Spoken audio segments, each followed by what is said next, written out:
So for today's video, explain ko sa inyo kung bakit hindi na nag-make sense gamitin yung P2P sa mga exchanges para mag-withdraw ng pera natin kung gagamitin natin itong mga pera to for your daily expenses. Kasi meron akong nahanap na alternative way kung saan makakatipid ka na, nandyan na yung convenience, at meron ka pang makukuhang rebate. So ginagamit ko to for the past 3-4 days na. Actually ginamit ko siya nung pumunta ako ng Pampanga. Yun yung mostly ginagamit ko para makapagbayad ng sa restaurants, or meron man bibilhin sa store, or kung meron ka man bibilhin na online purchases, magbabayad ka ng subscription mo sa Netflix or sa Adobe, pwede mo to gamitin. So ang tinutukoy ko dito is isang crypto debit card. Actually matagal na tong debit card, pero recently nag-announce ng isang bagong feature na very attractive sa mga customers. Hence, kaya ako lumipat from one crypto debit card to this one. So the card is called Jupiter Global. This is the same Jupiter na alam natin or kilalang kilala sa Solana. It's the same Jupiter exchange. So pag gusto mong gumamit ng debit card ng Jupiter, ang kailangan mong i-download sa Play Store or sa App Store is yung Jupiter Mobile Wallet. Yun yung hot wallet nila. So, built 2-in-1 na yung mobile wallet nila. Pwede mo siyang gamitin as your hot wallets for on-chain transactions. Pwede mo rin gamitin yung app na yun for debit card. So, bakit siya naging mas okay compared sa P2P sa mga exchanges? First of all, sa P2P sa mga exchanges, kung maghahanap ka ng pagbebentahan mo ng USDT, pipili ka ng merchant. So, hindi mo sure kung legit ba yung merchant, nandyan yung risk eh. Although minimal lang naman yung risk, pero still meron pa rin risk. Second is yung exchange rate. Di mo alam kung baka nalulugi ka na sa exchange rate or nialamangan ka na. And third naman is pipili ka pa ng merchant kung saan supported niya yung bangko na gusto mong pag-transferan, whether BPI, BDO. So check mo ba kung supported yan. And meron pa silang minimum. So may ibang merchant, mas maganda nga yung exchange rate nila, pero may minimum na let's say 25,000 pesos. E paano kung small time ka lang naman sa crypto, kung saan nag-withdraw ka lang naman ng 1,000, 5,000, medyo hindi siya ideal. So dito pumapasok yung mga crypto debit cards. Actually sobrang daming debit cards na crypto makikita mo sa X, sa Twitter. Very competitive tong scene na to, but right now ito yung ginagamit ko, which is yung Jupiter Mobile Wallet. Why? The main reason kung bakit ako lumipat from Pay Network or Pay Wallet is because of the cashback. So ang number one advantage na tong Jupiter Global compared sa P2P is yung meron silang cashback. And hindi siya basta-basta putyo-putyo na cashback lang na 0.5%, 1%. This is 4%. Alright? Wala kang makikitang traditional credit card or debit card na nag-offer ng 4% cashback. Papa-imagine ko sa inyo kung gaano ka big deal yung 4% cashback. For every purchase na kahit saan man yan, bumibili ka ng pagkain sa restaurant, bumibili ka ng clothes sa store, imbis na 100% of the value yung binabayaran mo, it's only 96%. Parang lagi kang merong 4% discount. Idagdag mo pa dyan yung convenience kung saan nag-transfer ka lang ng USDC papunta sa debit card mo, then pwede mo na siya i-gastos for your daily expenses. Hindi mo na kailangang isipin pa, pipili ka ng merchant, pipihab ka pa, meron pang minimum. Walang minimum dito. At higit sa lahat, supported ang QRPH. Supported din ang tap to pay, pwede mo siyang ilagay sa Apple Pay or sa Google Wallet mo. And hindi lang QRPH ang pwede mong gamitin dito, no? Kunyari pupunta ka sa, let's say, Thailand, Japan, or Vietnam for example, syempre, di lang naman tayo may QRPH sa Pilipinas. So, syempre, meron silang equivalent din. Like, say, sa Vietnam, meron din silang sariling QR code.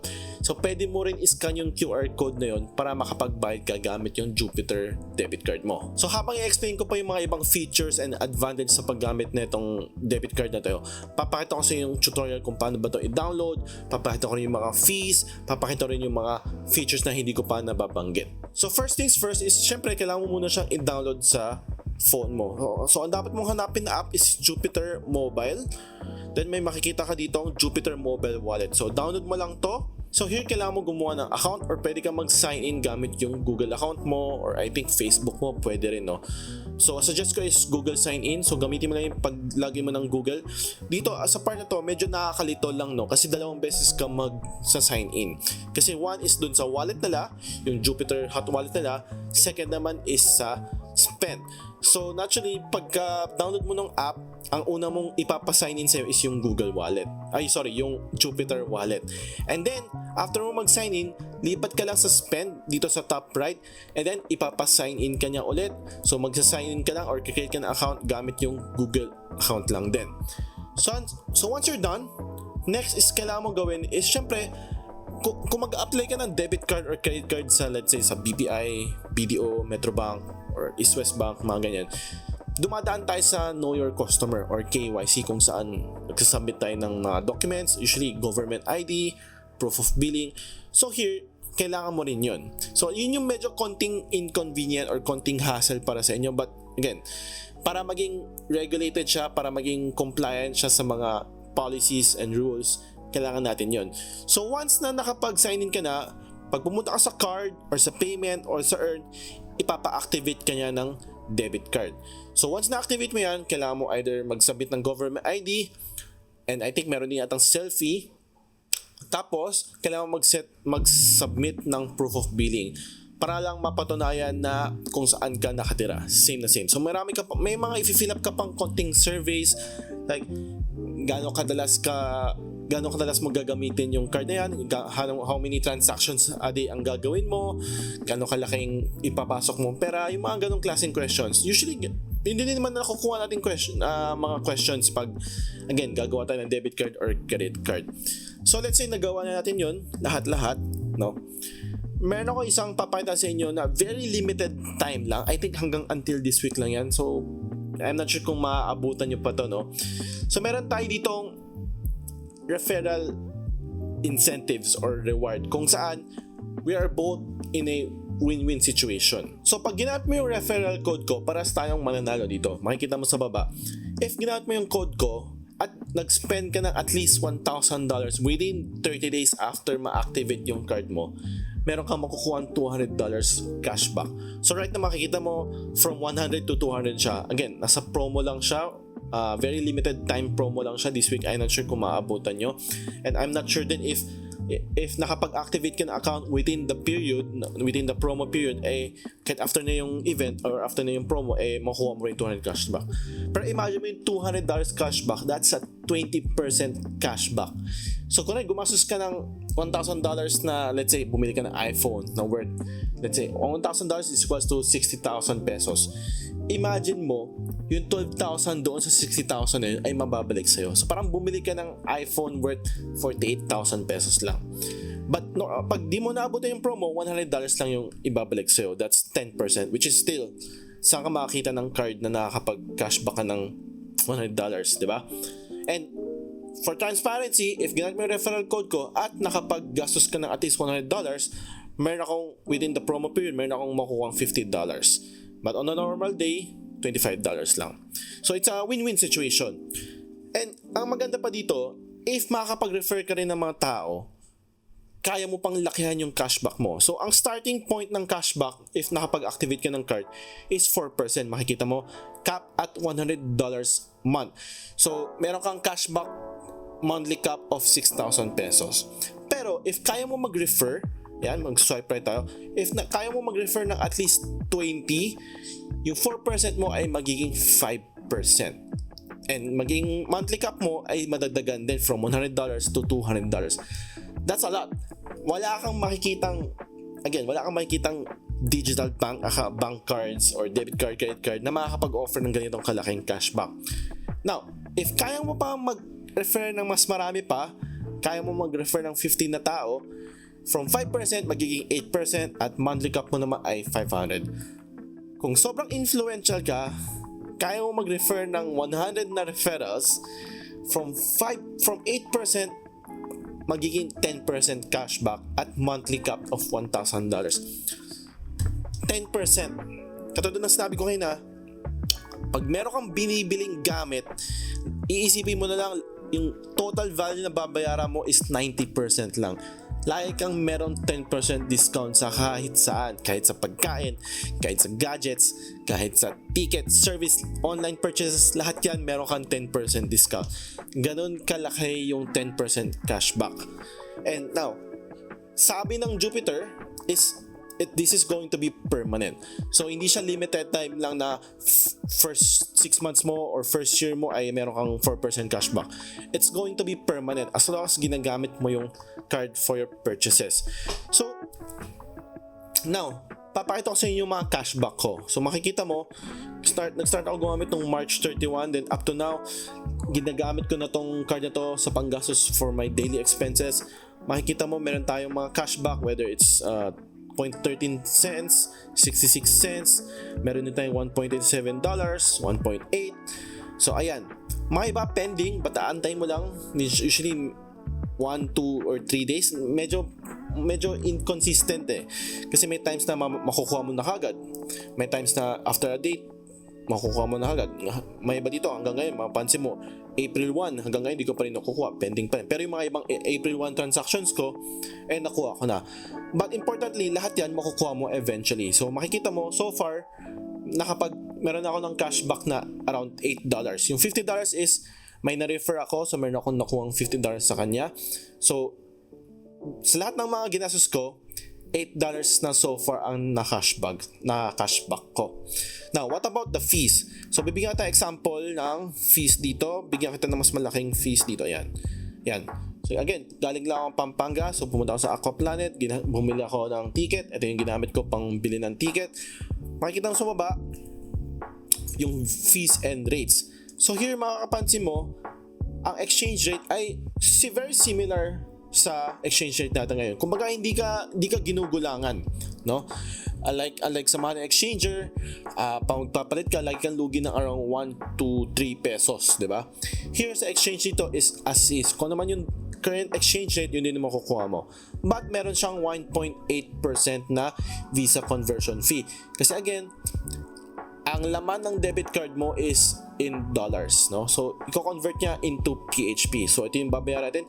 So, imagine mo, sa 2,664 pesos, 0.80 USD lang yung binayaran kong fee, which is equivalent to around maybe 45 to 50 pesos.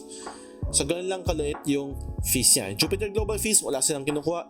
It's free. That's tap to pay. So, ibang usapan kung nagsascan ka ng QRPH kasi medyo mas lugi ka ng konti doon, no? So, here, bumili ako ng pizza sa Crosta, which is around 934 pesos, 15.96 USD. Kung check mo yung view and fees, yung exchange rate niya ay mas pangit. Isipin mo, ang current exchange rate nasa 60.2, 60.1, pero ang current exchange rate na binibigay niya sa akin is 58.5. So, around 1.5 pesos ang difference niya, and medyo mas mataas ang fee niya compared sa tap to pay. But wala na siyang Visa conversion fee na 1.8%, mapapansin mo wala na. Pero kung i-compare mo yung 1.8% Visa conversion fee versus yung 58.5 exchange rate, mas mahal tong fee na to sa itong QRPH. So as much as possible, huwag ka gagamit ng QRPH unless needed talaga, unless wala ka talagang choice. Preferably, dapat lagi kang mag-tap to pay. But other than that, yun lang yung fees na binabayaran mo dito. And I would say, very worth it to. Kumbaga, I'd rather pay these fees para sa convenience kung saan tap to pay na lang ako, hindi na ako dadaan sa P2P, kakausap ng merchant, aantayin ko pang i-release niya yung pera ko, at kung sakaling hindi niya ni-release, magkakaproblema pa, i-escalate pa natin, aantayin ka pa ng ilang araw para ma-solve yung problema. So, i-remove na natin yung inconvenience hassle na yun, and I'd rather tanggalin na yung mga hassle na yun para sa small fee. And lastly is, paano ba mag-deposit dito? So, punta ka lang dito sa home. Once na-activate na yung card mo, add ka lang ng money. So, sa Pilipinas, dalawa lang naman talaga ang way para makapag-deposit ka. Hindi mo magagamit yung bank transfer unless meron kang US bank account or meron kang bank account na kaya mo mag-transfer sa isang US bank or European bank. Let's say for example here, meron akong, pag nakapag-activate ka ng card, ito yung maganda, pag nakapag-activate ka ng card, gagawan ka rin na ng USD na bank, gagawan ka rin ng Europe na bank.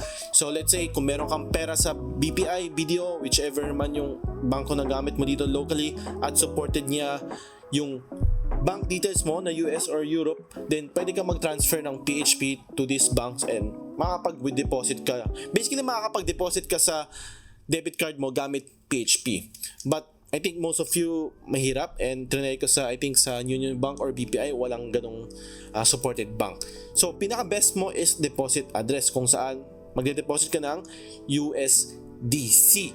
So, USDC na ang supported niya, but different networks pwede. Pwede sa Solana, pwede sa Base, pwede sa Arbitrum, and pwede sa Sui. Make sure USDC yung deposit mo, hindi po USDT. Pag USDT ang deposit mo, baka mawala yan. Di ko nakasalanan yan. Ano?